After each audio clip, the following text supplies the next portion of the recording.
Election শেষ, selection এবারে শুরু হওয়া উচিত। শুভ সন্ধ্যা বন্ধুরা।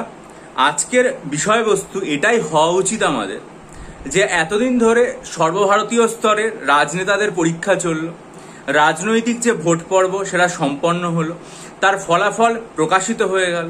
তাহলে এই পর্বে যেটা দরকার সেটা হচ্ছে যারা বেকার যুবক এবং যুবতী, যারা পরীক্ষা দিয়ে প্রস্তুতি নিয়ে রাজ্য এবং দেশ ও নিজের পরিবারকে সামলাবে বলে এতদিন ধরে অপেক্ষা করে বসে আছে, সেই সমস্ত ক্ষেত্রের যে পরীক্ষাগুলো সেগুলো শুরু হোক, যাতে তারা সিলেক্টেড হয়ে নির্বাচিত হয়ে নিজেদের মেধার মাধ্যমে বিভিন্ন রকম জায়গায় চাকরিতে যেতে পারে। সেই যে চাকরিগুলোতে তারা যেতে পারে, যেগুলোর জন্য তারা ফর্ম ফিল আপ করেছে, তার মধ্যে আমরা জানি যে গত বছর মিসলেনিয়াস এবং ক্লার্কশিপ পরীক্ষার ফর্ম ফিল আপ হয়েছিল।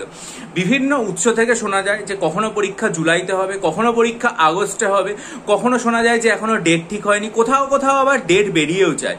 সব রকম খবরই আমি আমার চ্যানেলে দিয়ে থাকি। কিন্তু এখন পরীক্ষা পর্ব যেটা, সেটার জন্য ডেটগুলো কি হবে সেটা সুনির্দিষ্টভাবে জানিয়ে দেওয়া উচিত। কেন? কারণ এখন তো আর নির্বাচনী আচরণবিধির কোনো ব্যাপার নেই, ভোট পর্ব পুরোপুরিভাবে শেষ হয়ে গেছে। সুতরাং পরীক্ষা জুলাইতে হবে না আগস্টে হবে নাকি সেপ্টেম্বরে হবে নাকি তারও পরে হবে বা তারও আগে দ্রুত হবে, সেটা নিশ্চয়ই পাবলিক সার্ভিস কমিশনের উচিত যে অন্তত ক্লার্কশিপ প্রিলিমিনারি এবং তার সাথে WBPSCর যে মিসলেনিয়াস পরীক্ষার প্রিলিমিনারি সেটার যে ক্যালেন্ডারটা বা ডেটটা সেটা দিয়ে দেওয়া উচিত। এটা হচ্ছে 1 নম্বর।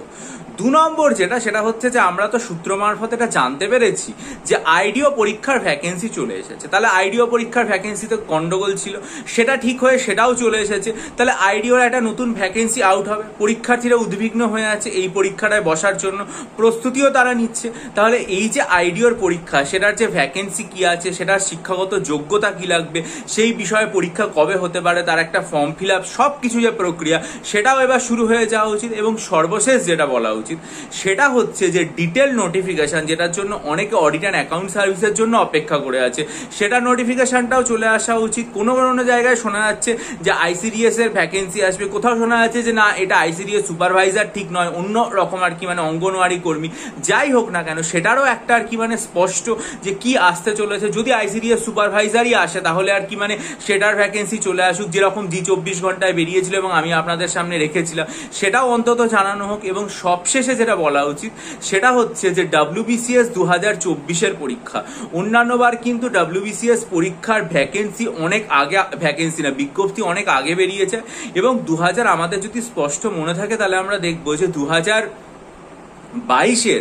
WBCS এর যে প্রিলিম সেটা 2022-এর জুন মাসে হয়েছিল। আজকে সেই জুন মাস, অর্থাৎ এখনো পর্যন্ত 2024-এর ভ্যাকেন্সি আসেনি। তাহলে তার যে সুনির্দিষ্ট প্রক্রিয়াগুলো সেগুলো কিন্তু শুরু হয়ে গেলে ভালো হয়, কারণ পরীক্ষার্থীরা অপেক্ষা করে আছে রাজ্যের সব থেকে বড় পরীক্ষা সিভিল সার্ভিস, সেটা যাতে আর কি দিতে পারে তারা। তার এবং সবচেয়ে বড় কথা সেটার যে সিলেবাসটা কি থাকবে, তার কোনো পরিবর্তন আসবে কিনা, সেই যে বিষয়টা সেটাকে সামনে রেখে কিভাবে প্রস্তুতি নেবে, মনের দ্বিধাদ্বন্দ্ব দূর করাবে, সেটাও চলে আসা উচিত। এবং সর্বোপরি যেটা হওয়া উচিত, এই সমস্তগুলোর জন্য একটা সঠিকভাবে ক্যালেন্ডার প্রকাশ করা উচিত। আমরা ইলেকশনের সময় কি দেখলাম, একদম সুনির্দিষ্ট ক্যালেন্ডার, কবে ভোট শুরু হবে, কবে নমিনেশন দেওয়া যাবে, কবে নমিনেশন শেষ প্রত্যাহার করা যাবে, কবে প্রথম ভোটের দিনক্ষণ ঘোষণা হবে, নোটিফিকেশন হবে, কবে প্রথম ভোট হবে, দ্বিতীয় ভোটের নোটিফিকেশন হবে, কবে দ্বিতীয় ভোট হবে, এইভাবে পুরোপুরি সবকিছু একদম আর কি শেষ পর্যন্ত ভারতবর্ষের সবচেয়ে আর কি বড় লোকসভা নির্বাচন সারা দেশ জুড়ে, সেটা একটা সুনির্দিষ্ট ক্যালেন্ডার এবং সেটা অনুযায়ী পুরো জিনিস চলে। একই রকম ভাবে সংশ্লিষ্ট যে কর্তৃপক্ষ আছে তারা যদি এরকম একটা ক্যালেন্ডার প্রকাশ করে দেন যে কবে কি পরীক্ষা হতে চলেছে, কবে তার ডেট, কবে সেটা নোটিফিকেশন আসবে, তাহলে পরীক্ষার্থীদের নিজেদের প্রস্তুতির যে পর্বটা সেটা সাজিয়ে নিতে সুবিধা।